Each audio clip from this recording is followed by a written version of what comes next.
I'm Katie Scott. Check out my new daily news section on Megawhat TV, where over the Christmas period we will be running down the best products of 2007. But for now, check out this week's episode. Hello and welcome to Megawhat, where each week we give you the lowdown on the latest piece of kit from the wonderful world of technology and gadgets. This week it's all about Christmas, it's all about 2007, it's all about 2008. We've come down to a pub to chat cordially with our friends from the tech world to find out what's been big this year and what's going to be big next year. Here's part one. We're here with Suzi Weaser from Shiny Shino. Hello. Hello. How are you? I'm fine, thank you. Good. A little cold. Yeah. Thanks for asking. So Anything else you want to ask? Well, you know, what's No. I suppose we should really ask what's been the big thing for you for 2007? Oh, I really didn't want it to be, because there's nothing worse than being a cliche, is there? But the iPhone. I didn't want it. I really didn't want to like it as much as I did, and then I got it, and it was pretty, and it worked really well, and it was my best thing. And so, what do you think is going to be big in 2008? 3G iPhone?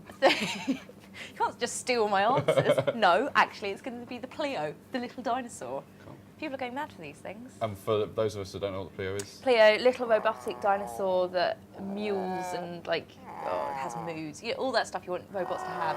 Moods, swings, things like that. Like a fluffy Ibo. Yeah, pretty much, yeah. Cuddly one. And so do you want that? What do you want for under Suzi Weaser's Christmas tree? No, I'm still old school. Last year, if we could have got a Wii, I would have had one of those. Didn't get one. No one's given me one since. This year, if I don't get a Wii under the Christmas tree, it's going to be trouble. So, anything else? Yeah, next year I want to get rid of all buttons, anything you have to press. I want everything to be controlled by movement, gyroscopics, everything shaking, wiggling about. That's how I want everything to be controlled, your remote, your phone, your computer, everything. You're just going to be jigging all the way to the tube. Yeah, absolutely. I won't look stupid at all. No, I'll look like an early adopter. Well, thanks very much for popping by. Thank you. We love CES. Now, what is CES? CES is the Consumer Electronics Show held in Vegas. We love it for two reasons. One, we get to go to Vegas. Two, it's where anybody in the technology industry launches new kit.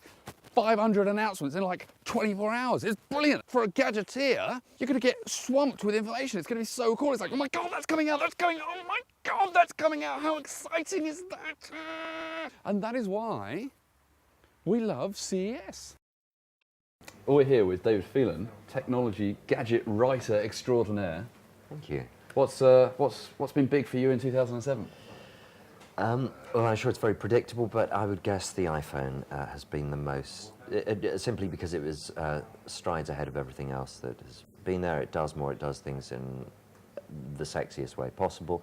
Even though it certainly has plenty of room for improvement, it's been an amazing thing that everyone else is now scrambling to catch up with in every way, both obviously as a phone, as an internet surfing mechanism, and as a music player. So it's interesting because there isn't that. I don't think there's been anything so completely innovative in any other field this year, and certainly not as sexy. I suppose it's also a product that's dominated the year. It was announced I think it's about the 12th of January or something. It's announced right at the beginning of the year. It's then all the hype and excitement. It's in this country, it's launched at the end of the year. Sure. So it seems to have come across really as a product that it's not only sort of one of the products of the year, but it's also sort of news-wise, it's sort of just dominated the stories. Well, that's right, and Apple are very skilled at delivering news, but no one could have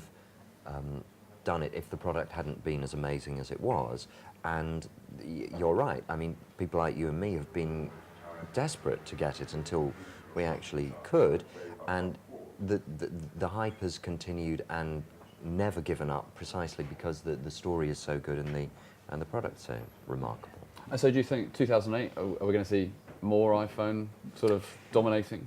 Well, I think that the interesting thing is that obviously the faults, like the fact that it won't shoot video, it won't, you can't upload that video to YouTube, you can't send texts using it in landscape format, all those things, Apple have said, can be addressed by software upgrades, which kind of makes you ask the question, well, why didn't you do that in the first place?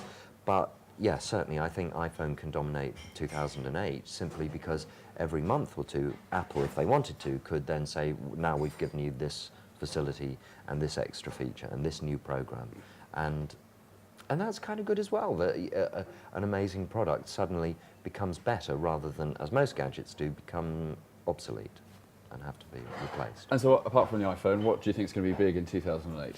Well, I think, you know, that upgrading for the iPhone is sort of going to be what 2008 is about for every kind of technology, so that LCD screens have been around for a long time. HD is relatively new, but there are still problems with motion judder and sound on LCD TVs is typically not great. And I think 2008 is going to have a lot of more improvements, a lot of sort of getting things right that maybe should have been got right beforehand.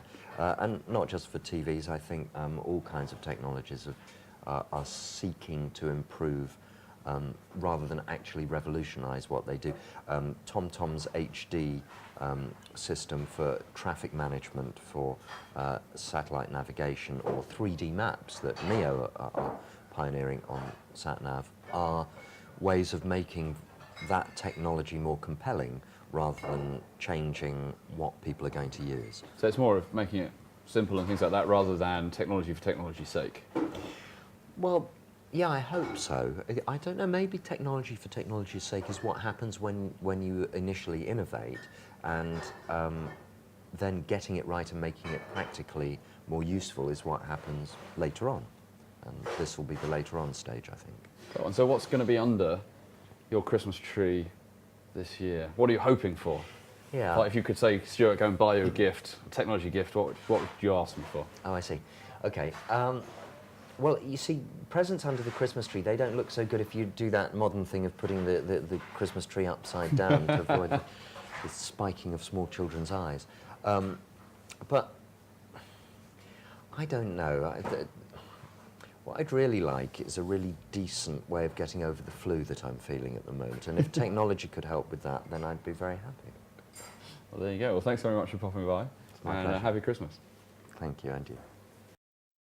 We hate being tech support for your family. Why do we hate it? Well, you go home for a break. You go home for Christmas, maybe Easter, maybe just a long weekend in the summer. And you get there and they say, "Oh, lovely to see you, darling. Mwah, mwah. How are you? Have you had a good journey? Oh, by the way, I've got a problem with my computer and I was wondering whether you could fix it." I'm like, no, I'm here on a holiday. I've come to see you and I just want to relax. I've taken a break from my BlackBerry. I've taken a break from the work PC. Yet you're making me sit in front of a PC, and it just, frankly, it's quite frustrating and annoying. You know, just because I have an iPod doesn't mean I know how the integrated integral systems of a networking works. I don't know, so I'm just going to sit here, press some buttons and try and, like, make you think I'm really clever. And that's why I hate being tech support for my family.